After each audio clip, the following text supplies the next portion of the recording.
tal, Vicente? ¿Cómo estás?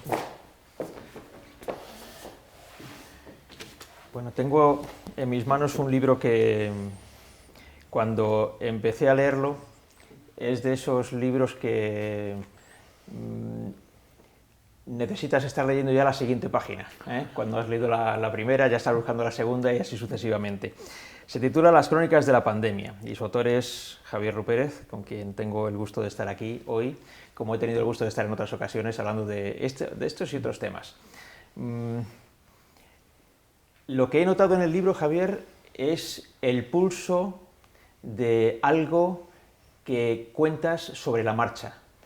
Muy a menudo, bueno, quienes escriben libros tienden a esperar que pase un poquito de tiempo para tener una perspectiva sobre lo que ocurrió y no hacerlo con el calor del momento. Sin embargo, lo realmente interesante de tu libro es el calor del momento, es estar escribiéndolo sobre la marcha. ¿Cómo surgió la idea? Bueno, básicamente este es un diario, ¿no? Y los diarios se escriben así, al calor del día a día, ¿no?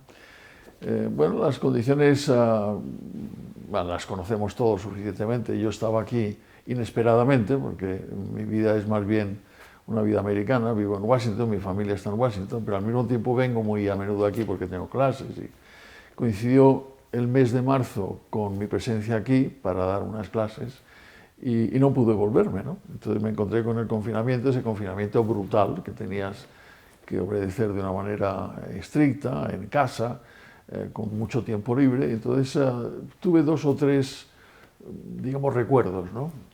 Uno era La peste de Camus, la novela del premio Nobel francés, que era precisamente esto, ¿no? No es exactamente un diario, pero es el reflejo de una situación muy parecida a la que estábamos viviendo, ¿no? Luego una cosa muy literaria que era el Boccaccio de Camerón de Boccaccio, ¿no? Esa situación en donde unos cuantos florentinos en un momento determinado en el siglo XV se ven también contagiados por la peste y se van, ¿no? Y cuentan sus historias, ¿no? Y la tercera referencia era el secuestro, ¿no? No digo yo que el confinamiento fuera exactamente un secuestro, porque al fin y al cabo no había ahí una voluntad criminal, pero sí había una incertidumbre, sí había un confinamiento, no podía salir, había una incertidumbre brutal sobre lo que iba a pasar de nuestras vidas, de manera que esas tres cosas y la utilización del tiempo me llevaron a escribir. Como sabes, a mí me gusta escribir bastante, o sea que ese es un poco el contexto, ¿no? Hay un momento en el libro en el que haces una referencia al secuestro del que acabas de hablar y cuentas una anécdota del 23F. En medio del caos provocado por la entrada de Tejero y de sus guardias civiles en el hemiciclo y de ese secuestro real que tuvisteis los diputados, los miembros del gobierno, los periodistas que estaban allí también, y en un momento determinado el presidente del gobierno que estaba a punto de serlo, que Leopoldo Calvo Sotelo, te dice que eres la única persona que ha sido 2 veces secuestrada y ahora ya realmente ya con esto casi te sentías con esta pandemia 3 veces secuestrado. Sí, es un poco eso, sí. Recuerdo perfectamente esa anécdota porque, claro, recuerdo perfectamente ese día, ¿no? Pero un día especialmente dramático, ¿no? Pero además ese momento en donde ya hay una cierta caída en la tensión, porque pasaban las horas y en el fondo no pasaba nada, el golpe había fracasado claramente. Entonces sí, recuperamos una cierta capacidad de comunicación y Leopoldo, que estaba en la primera fila, yo estaba en la tercera, me llama y me dice, oye, tal, no sé qué va a pasar, porque al mismo tiempo yo era en aquel momento el embajador ante la Conferencia de Seguridad. Que se estaba desarrollando justo ese día. Justo en aquel momento, claro, la preocupación es cómo explicamos ahora delegados de un montón de países, qué es lo que ha pasado aquí, ¿no? Y aprovecho para decirme, oye, tú eres el único español que ha sido secuestrado 2 veces, ¿verdad? Antes y ahora, ¿no? Pues ahora es la tercera, efectivamente, sí. Sí, es fundamentalmente, como digo, no es exactamente lo mismo. Yo creo que tampoco conviene sacar demasiadas conclusiones. Sí, pero es más la sensación que se puede tener, no tanto la realidad. Claro, ¿no? claro. Y la incertidumbre es exactamente la misma, ¿no? Y eso es lo que me llevó a pensar, a reflexionar, a mirar alrededor, las cosas que me ocurrían aquí, las cosas que ocurrían a mi familia en Washington, las cosas que ocurrían políticamente aquí, políticamente fundamentalmente en los Estados Unidos, de manera que es un poco la combinación de todas esas cosas con una forma de diario, ¿no? Voy a ir a eso de inmediato, pero aprovechando que hemos citado nada más empezar lo que ocurrió el 23F, en ese capítulo dices algo que a mí me ha resultado novedoso y que quiero que nos lo expliques, porque es verdad que se ha hablado muchas veces de la posibilidad de que determinados servicios de inteligencia extranjeros, especialmente el servicio americano, la CIA, estuviera al tanto de lo que iba a ocurrir en España aquel día, el 23F. Pero tú añades que también los servicios de inteligencia israelíes. Sí, es una historia también curiosa. El jefe de la delegación americana, que era muy amigo mío, un gran tipo, se llamaba Max Kampelman. Era judío activista desde el punto de vista de lo que era la comunidad judía americana, ¿no? Y bueno, el 23F y el 24F yo tuve que ir a la conferencia, habíamos sobrevivido. A dar muchas explicaciones. Exactamente, ¿no? La democracia estaba intacta, ese fue el contenido básico de mi intervención. Y al final de mi intervención se me acerca Max Kampelman, me felicita, muchas gracias Javier y tal. Dice, por cierto, ¿podríamos almorzar mañana? Entonces almorzamos al día siguiente. Entonces cuando me cuenta una historia que a mí me pareció verdaderamente fascinante y preocupante, ¿no? Por un lado me dice, no, el día 23 nosotros teníamos, la comunidad judía tenía una reunión aquí en España que estaba patrocinada por un grupo judío americano, pero también con el patrocinio de la comunidad judía madrileña, ¿no?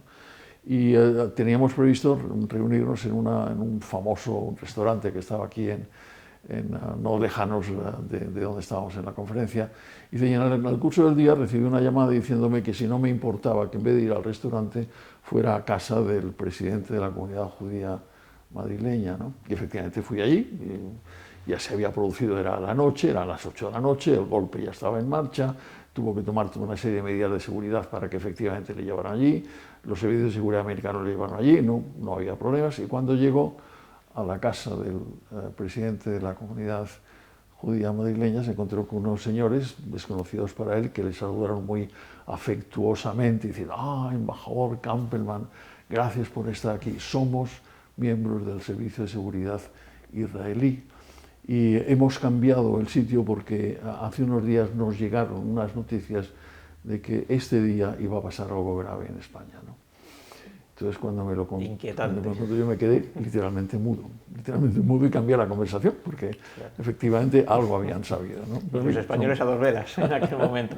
Bueno, cierro este paréntesis y vamos a volver al presente y al contenido real del libro, que es una historia diaria contada en tiempo real sobre lo que ocurrió desde febrero-marzo hasta julio más o menos, aproximadamente. Que esa es una parte importante, porque digo en la parte temporal, porque en julio las cosas parecían ir bien. Parecía que habíamos conseguido superar el grave problema del coronavirus y, sin embargo, pasado ese tiempo, llegado agosto, llegado septiembre, todo vuelve atrás. ¿Qué sensación te queda por esa realidad de que realmente nos equivocamos en julio pensando que todo se había terminado? Una sensación muy amarga, francamente, muy amarga, ¿no? Hay amigos que me dicen, medio broma, medio en serio, que tengo que escribir un segundo capítulo, ¿no? Sobre la pandemia, una segunda parte. Pero la sensación de que esto sigue a mí me produce mucha amargura.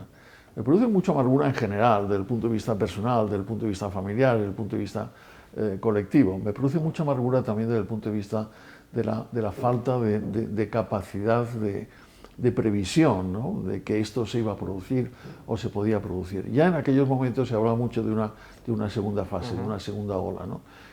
Pero parecía como, efectivamente, que en aquel momento la segunda ola no iba a llegar. Ha llegado y estamos exactamente igual de desarmados que estábamos en la primera ola. De manera que la sensación para mí es muy angustiosa, francamente. No soy el único, seguramente somos muchos los que estamos pensando exactamente de la misma manera.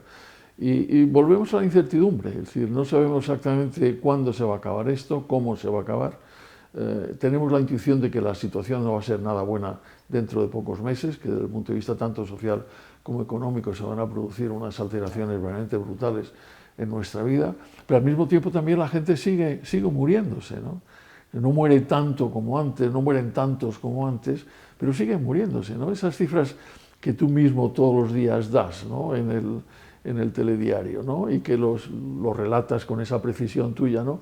Al final a uno le gustaría saber los nombres y apellidos de esos que se mueren, ¿no? Que se mueren por esta cosa, ¿no? Inesperada, brutal, Y eso es la sensación que en este momento tengo. Y te advierto que desde el punto de vista no excluyo la posibilidad de producir una segunda edición con una ampliación o publicar un segundo volumen, ¿no? Uno de los aspectos más dolorosos leyendo tu libro precisamente es el relato de las muertes sucesivas de personas que o bien conocías personalmente o bien eran conocidas en España aunque no tuvieras una relación personal con ellos, y cómo efectivamente desde el mes de marzo se van produciendo una sucesión de muertes de personajes relevantes, ¿no? Que iba generando, yo lo recuerdo también por mí mismo, una sensación de angustia terrible, porque a las personas que podías conocer personalmente, que no necesariamente eran personas conocidas, sino personas de tu entorno familiar o de amistades que enfermaban, incluso que alguna podía llegar al hospital, incluso en algunos casos morir, se añadían estas personas conocidas que hacían que esto se convirtiera en algo muy, muy intenso desde el punto de vista humano para todos.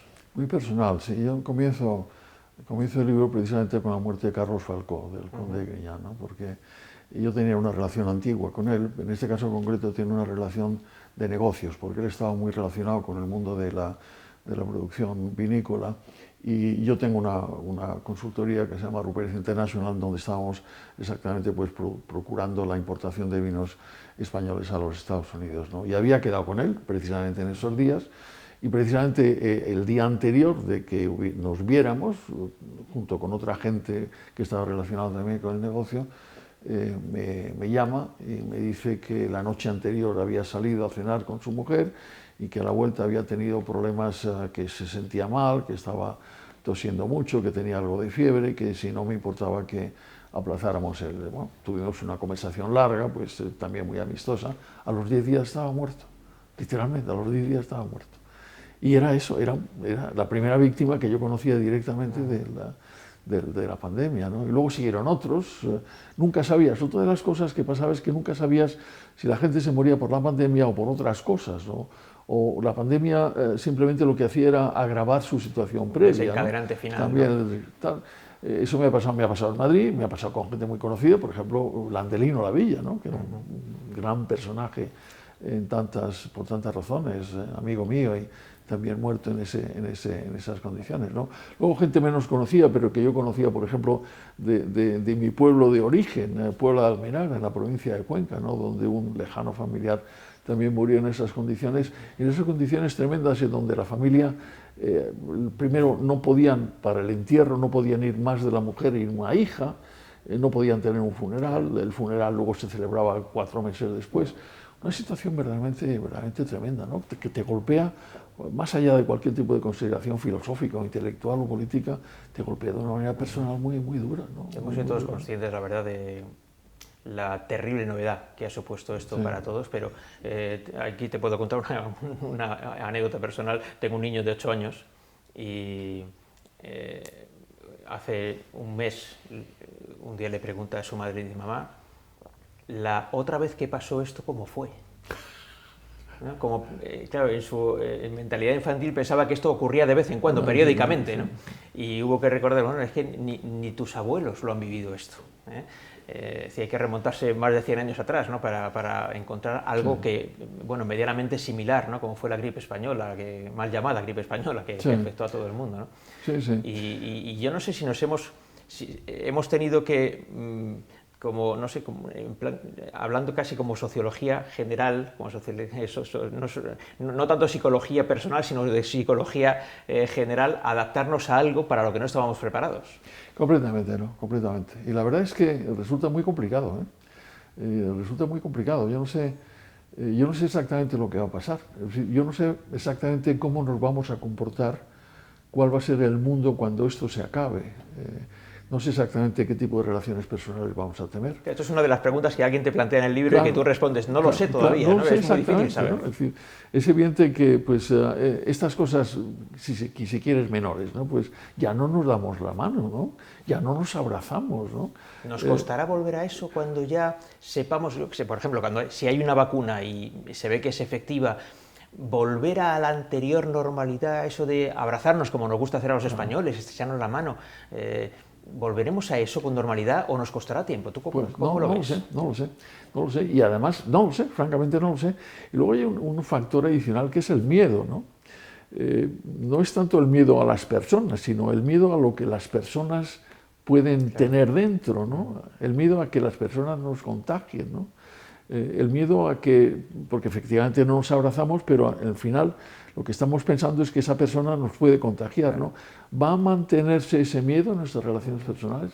Porque eso sería terrible, ¿no? Que efectivamente al final tuviéramos permanentemente una sensación de desconfianza con respecto al otro, ¿no? Yo lo he sentido incluso en los primeros momentos, también lo cuento, ¿no? Afortunadamente yo vivo en este momento en Madrid con mi hermana, ¿no? Que me acoge y es realmente la que me salva en gran parte de todo este mundo tremendo, ¿no? Y mi hermana tiene un perro y afortunadamente podíamos sacar el perro a pasear, pero me daba cuenta que cuando sacaba el perro a pasear y te cruzabas con otro o con otra que estaba paseando el perro, había unas miradas como dudosas, ¿no? ¿Quién será este? ¿De dónde viene? ¿Qué es lo que hace?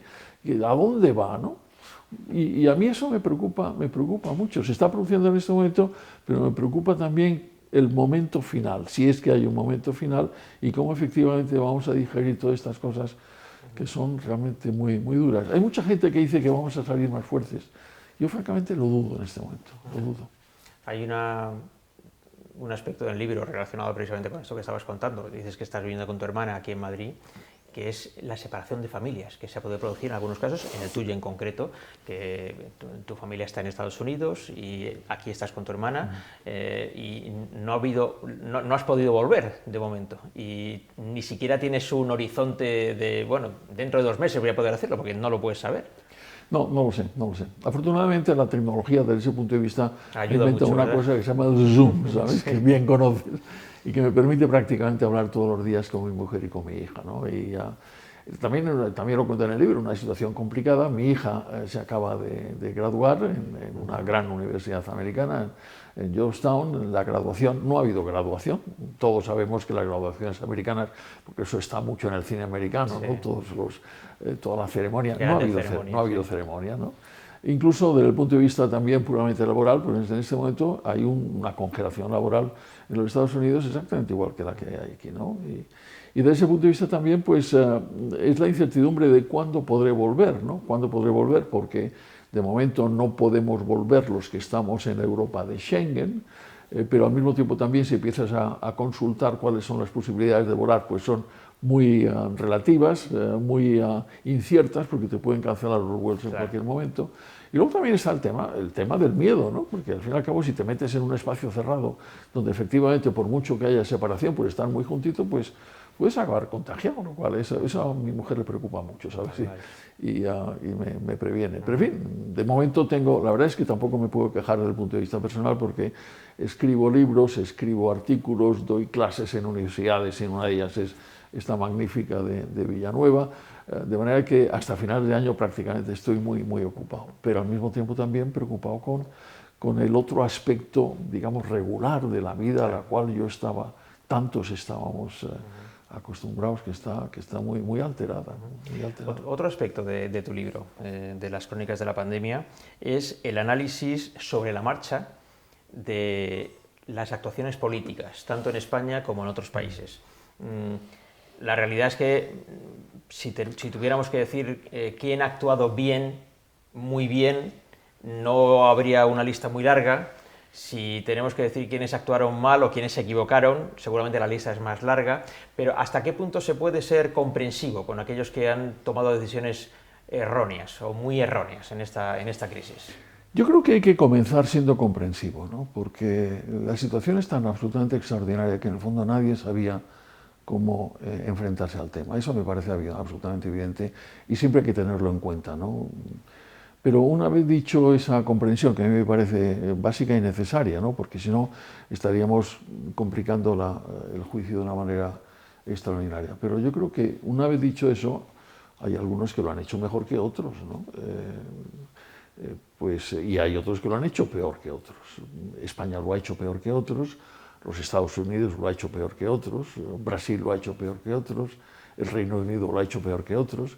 Estamos contemplando situaciones realmente paradójicas, casi surrealistas, ¿no? Es decir, en el caso de los Estados Unidos con Trump, en el caso de Brasil con Bolsonaro, en el caso del Reino Unido con Johnson, los tres negacionistas, los 3 contagiados. Lo estamos contemplando estos días en el caso de Trump. Tanta historia de negarse a la mascarilla y tal, pues ahora lo está pasando mal, ¿no? ¿Y eso qué es? Pues eso es que lo ha comprendido mal. No sé exactamente cómo se comprende bien, pero yo creo que hay puntos intermedios en donde pues habría que tener cuidado, pues, por ejemplo, con el tema de las mascarillas, porque eso evita determinadas formas de contagio, ¿no? Yo creo que en el caso de España pues estamos contemplando exactamente lo mismo. Se ha cantado victoria de una manera excesiva, inoportuna y antes de tiempo, ¿no? No estamos en la victoria. Y por otra parte, lo que sí, y esto también es parte de mi análisis, pues se han producido también errores desde el punto de vista de juicio puramente político, ¿no? Yo creo que en España el gobierno tenía que haberse comprometido mucho más en la segunda fase con la gestión de la pandemia y no abandonar o derivar las responsabilidades exclusivamente de las comunidades autónomas, que es lo que está pasando.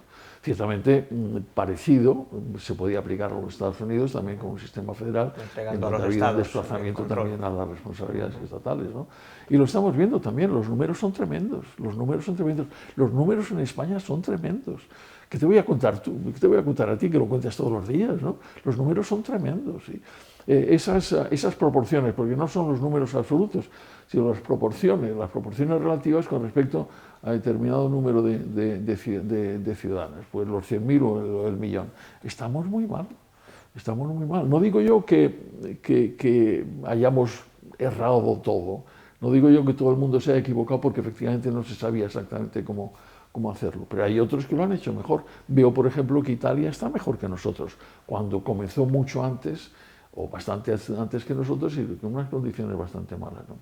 Eso también es preocupante. Yo creo que tendríamos que hacer una reflexión colectiva, ciertamente una reflexión política, sobre el por qué eso se ha producido y por qué efectivamente los sistemas de gestión han tenido tantos y tantas diferencias de resultados, ¿no? A mí hay 2 momentos que, pasados los meses, me siguen generando ¿cómo diría?, una gran desazón, por no haber hecho caso de aquellas señales en aquel momento. Porque yo me recuerdo a mí mismo, en finales de enero y mediados de febrero, en las reuniones que tenemos todos los días en la redacción de Antena 3 para decidir los temas que vamos a contar y cómo los vamos a contar, me recuerdo a mí mismo y a mis compañeros allí sentados en la sala de reuniones, en esos últimos días de enero y primeros días de febrero, preguntándonos cómo es posible que sigan dejando llegar aviones de China. Seguían llegando aviones de China. Y luego también me recuerdo a mí mismo y a mis compañeros en la segunda mitad de febrero preguntándonos cómo es posible que sigan llegando aviones del norte de Italia, que llegaban a decenas todos los días a Barcelona y a Madrid. Y todo aquello acabó derivando en el confinamiento más intenso que ha habido seguramente en el mundo. Podemos competir con los que más intensamente hayan tenido su confinamiento en todo el mundo. Y sin embargo los resultados han sido de los peores del mundo igualmente, tanto en número de víctimas como luego en el aspecto económico. ¿Cómo, tú que has tenido experiencia de estar muy cerca de decisiones políticas muy importantes durante un tiempo muy largo de tu vida, cómo crees que se ha podido producir el proceso de toma de decisiones y también podríamos decir el proceso de no toma de decisiones en algunos momentos en los que quizá había que haberlas tomado en el seno del gobierno español? ¿Por qué pasaron días sin que se hiciera nada y luego hubo que ir hasta el final del todo con ese confinamiento tan intenso sin que tuviera el resultado que todos esperábamos? Bueno, la primera respuesta es el 8 de marzo.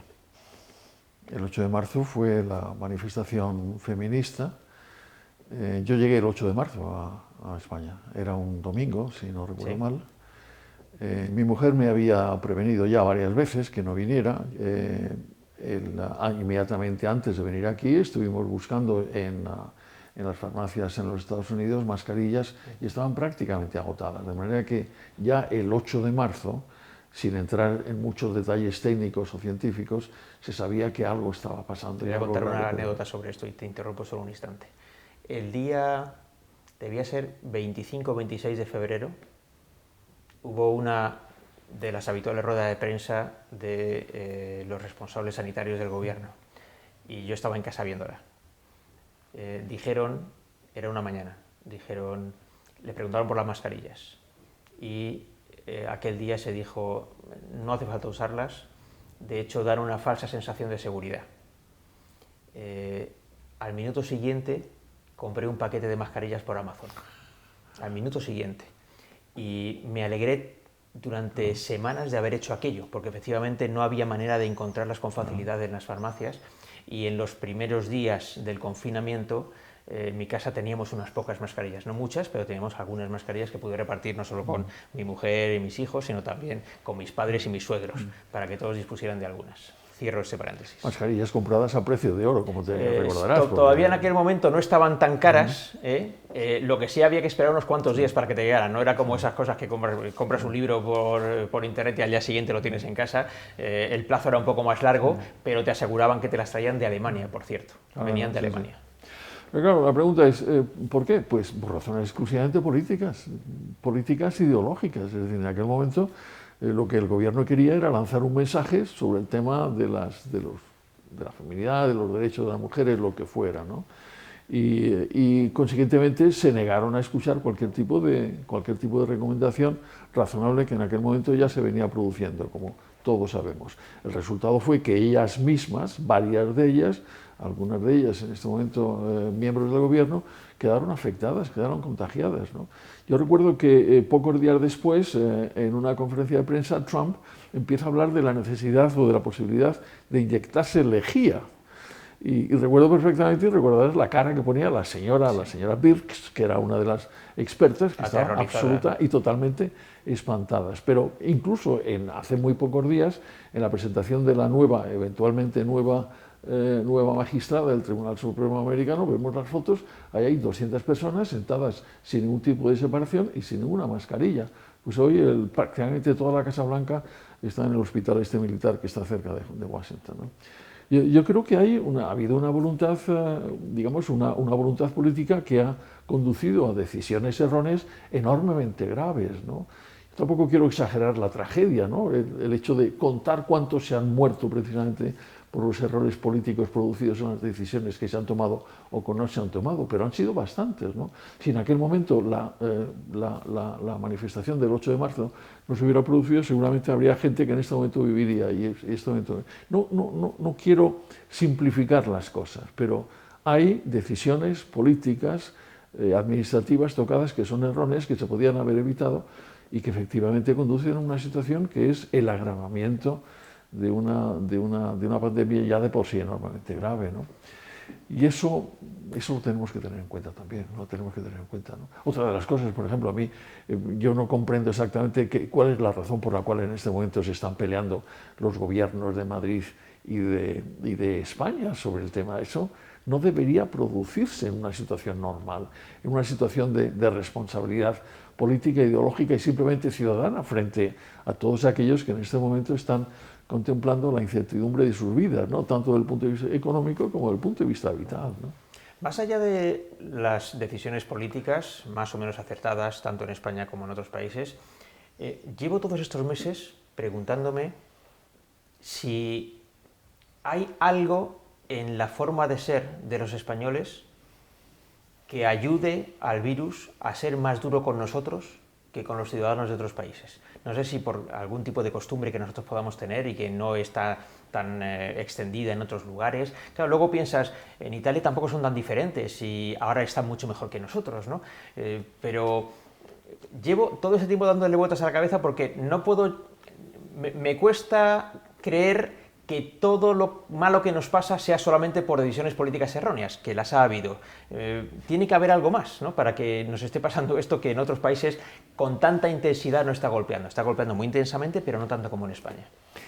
No lo sé, Vicente, ¿no? Es posible, sí. Cuando vemos las noticias, ¿no? Constatamos que efectivamente hay una cierta tendencia al desorden, ¿no?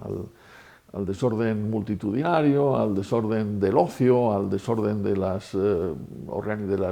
reuniones, de los alcoholes, de tantas otras cosas, ¿no? Y hay una cierta tendencia a pensar que efectivamente somos los únicos en tener esas malas costumbres, ¿no? De salir todos juntos, de pasarlo todo muy bien, de acostarnos muy tarde. Y de solo hacer caso cuando nos prohíben algo terminantemente, claro, no entonces, solo cuando nos lo recomiendan. Sí. Entonces yo creo que habría que hacer una reflexión al respecto, ¿no? A lo mejor hay un problema educativo en todas estas cosas, ¿no? Desde ese punto de vista, pues hay otras sociedades que efectivamente han sabido responder de una manera mucho más unificada, mucho más civilizada, si quieres, ¿no? A las recomendaciones, ¿no? El caso de Italia, desde ese punto de vista, es significativo. ¿Por qué empiezan mal y, sin embargo, acaban mucho mejor que nosotros? Quizá porque ¿no? también su desescalada ha sido mucho más lenta. Aparentemente, al menos, que la nuestra, ¿no? Yo recuerdo también el día en el que, después de salir del confinamiento y terminar el estado de alarma, se nos dijo: salgan, gasten, vayan de vacaciones, muévanse, ¿no? Vayan a los restaurantes, diviértanse, ¿no?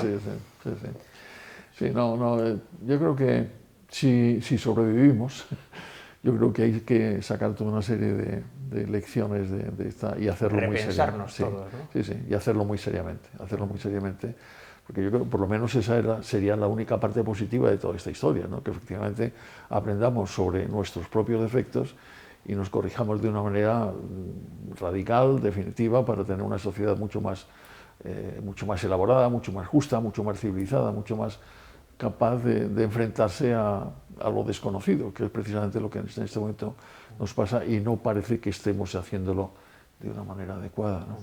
Bueno, mientras estamos hablando, en este día en el que estamos grabando esta charla, el presidente Trump a esta hora todavía está en un hospital en las cercanías de Washington.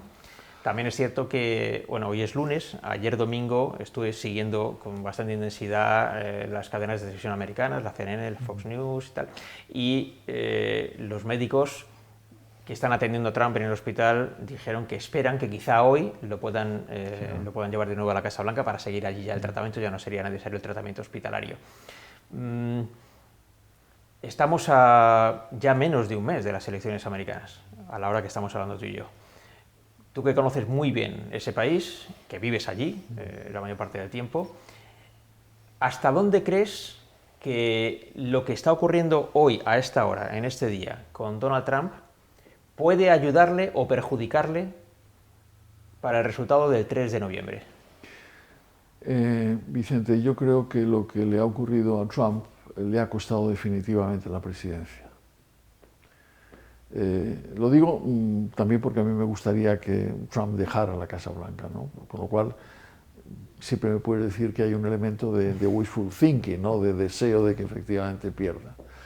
Pero de manera desapasionada, pura y simplemente como modesto analista político, yo creo que iba mal.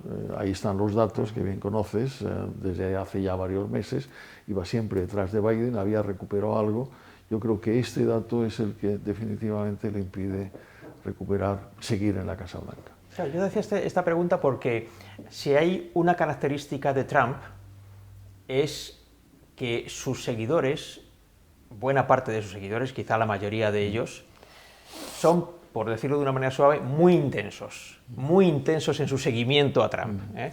Y no sé si esa intensidad se puede perder por el hecho de que haya algunos, que digo, esa intensidad suele ser poco compatible con la reflexión, con una reflexión, digamos, moderada de, bueno, vamos a sentarnos a pensar bien qué hacemos con nuestro voto, si realmente una persona que ha tenido esta gestión del coronavirus, que finalmente se ha contagiado en un acto como el que tú decías, en un lugar allí en el jardín, en el Rose Garden de la Casa Blanca, con un montón de gente toda pegada una a otra, casi ninguno llevaba mascarillas y tal, si alguien así merece ser reelegido o no. Porque ya digo, yo creo que sus seguidores son muy intensos, ¿eh? Sí, sus seguidores son muy intensos, pero hay que recordar varias cosas. Primero, que ya en las elecciones del año 16, él no ganó el voto popular. Cierto. Todos sabemos que el voto popular no es el que decide la elección, sino que es el colegio electoral, pero ya en aquel momento hubo una diferencia de 3 millones de votos, no por poco, a favor de Hillary Clinton. En segundo lugar, tenemos que recordar también, yendo un poco más al detalle, que en el año 2016, si hacemos el examen pormenorizado de cómo se repartieron los votos en el colegio electoral, en los 3 o 4 estados donde al final ganó Trump, la diferencia de un contexto global de cerca de 200 millones de electores, Trump ganó por un número inferior a 80.000 votos. Dicho castizamente, por los pelos. Exactamente, por los pelos. en esta situación yo creo que ha llegado, y naturalmente, no digo yo, no quiero simplificar también, los seguidores, efectivamente, sus seguidores, como bien apuntas, pues son incólumes, ¿no? Están dispuestos a pasar cualquier cosa. Pero es decir, la contemplación de un señor que les está engañando sistemáticamente durante los peores años que ha pasado los Estados Unidos desde el final de la Segunda Guerra Mundial, en donde la gente se estaba muriendo y él estaba presumiendo que aquello no pasaba nada, que era una pequeña gripe que se curaba con lejía. Yo creo que incluso aquellos más intensamente frustrables de este momento se lo deben estar pensando, ¿no? Bueno, ya no nos queda mucho tiempo, Javier, pero quería terminar con algo que me ha interesado también mucho en el libro, que queda ahí como flotando, porque habrá que ver cómo evoluciona en el futuro, y que, aprovechando tu grandísima experiencia internacional, que ha sido el fruto de tu trabajo durante prácticamente toda tu vida, ¿qué va a pasar con China en el mundo que viene? Teniendo en cuenta que es allí donde surge este virus, hay diferentes teorías sobre cómo se produce, si es de origen animal o si ha sido el fruto de algún error, por ejemplo en Wuhan, que hay un laboratorio específico que trabaja con coronavirus. Sea cual sea el origen, ¿China va a pagar un precio por esto en el ámbito de las relaciones internacionales, o es tan poderoso ese país que esto va a pasar, como diría Cervantes, fuese y no hubo nada? Bueno, gran pregunta que tendríamos que responder todos los que en este momento tienen alguna responsabilidad internacional. Primero, hay un dato que tenemos que reconocer, y es que China en este momento es la primera potencia comercial, no económica, pero sí comercial del mundo, ¿no? Ese es un dato que está ahí, con el cual hay que contar. O sea, que segundo, eso no quiere decir que China sea necesariamente el siguiente, ¿no?, después de los Estados Unidos, ¿no? Mucho dependerá también de lo que ocurra en los Estados Unidos, precisamente en las elecciones, ¿no? Yo sí creo que un cambio de responsable en la Casa Blanca puede reconducir una parte de esas relaciones. Lo cual yo creo que hay varias cuestiones a tener en cuenta. Primero, China sigue siendo un país autoritario y, consiguientemente, deficiente en el manejo de determinadas cuestiones sociales y políticas. Y eso es así. Segundo, el modelo chino lleva a determinadas cuellos de botella que son absolutamente incompatibles con lo que uno entiende que es la globalización, tal como la hemos ido contemplando en el curso de los últimos años. Es decir, el modelo chino al final es el más o menos, tiene éxito económico, pero más o menos es el modelo venezolano, es el modelo de Corea del Norte, es el modelo cubano. En fin, tenemos que... Tercero, yo sí creo que tiene que pagar un precio. Yo no me pondría chulo en ese sentido, porque efectivamente no está claro. Están mintiendo, los chinos mienten mucho en todos los sectores. Están mintiendo en muchos aspectos. Convendría saber exactamente qué es lo que ha pasado. No por un afán de venganza, sino simplemente por un afán también de investigación, de saber exactamente qué es lo que ha pasado y tomar las medidas correspondientes para que no vuelva a ocurrir. O bien los mercados húmedos, o bien un error en los laboratorios correspondientes. Pero tiene que pagar un precio. Y cuarto, es decir, China no es el único poder del mundo. Es decir, hay que recordar que al fin y al cabo los chinos también dependen del resto del mundo. Dependen mucho de los Estados Unidos. Al fin y al cabo, como sabemos también, gran parte de la deuda americana está en manos chinas y eso juega en ambos lados, ¿no?